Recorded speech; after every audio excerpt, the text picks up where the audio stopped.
Hello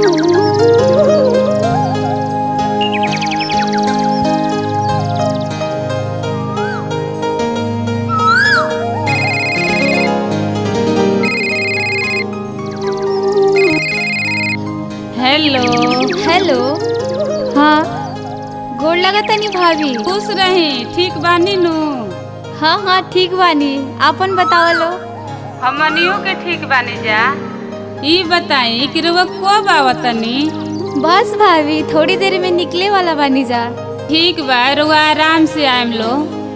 ठीक बा भाभी।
ए बुचिया, तू काहे तेरी बोल तरु, काहे रो तरु? हमनी के कुछ ना होखे दे तारा के देखा, सभी के जुटल रह जा, तारा के कुछ ना होखे दे जा। भैया तू रोवा मत, देखा हमार आँख मुदाइल जाता।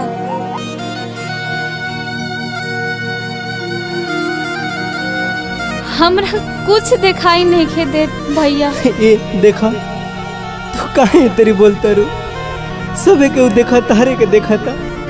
भैया तू रो मत, हमरा पास ज्यादा टाइम नहीं खे। ऐसे मत बोला, ऐसे मत बोला तू।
डॉक्टर साहब सुनी, हे डॉक्टर साहब, कितना पैसा लगे बाकी हमरा बहन के बचा लिए डॉक्टर साहब, रउरे हाथ में बात सब कुछ। हे भैया, विधि के विधान यही रहला सा, अब चाह के भी हम ना बच सके।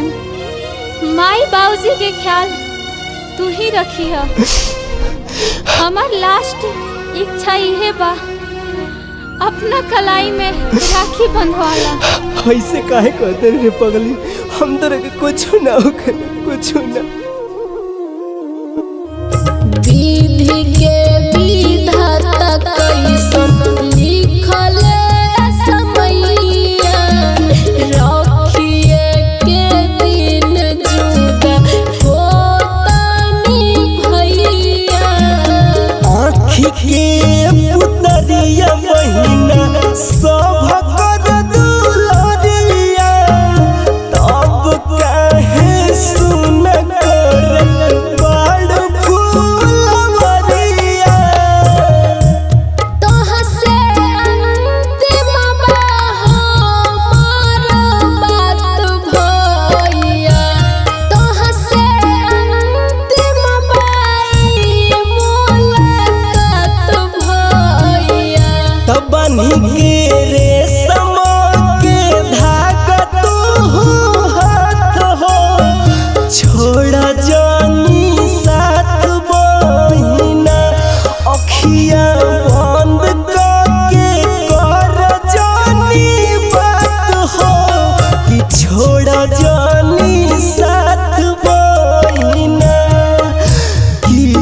छोड़ा जानी साथ बहिना, तू छोड़ा जानी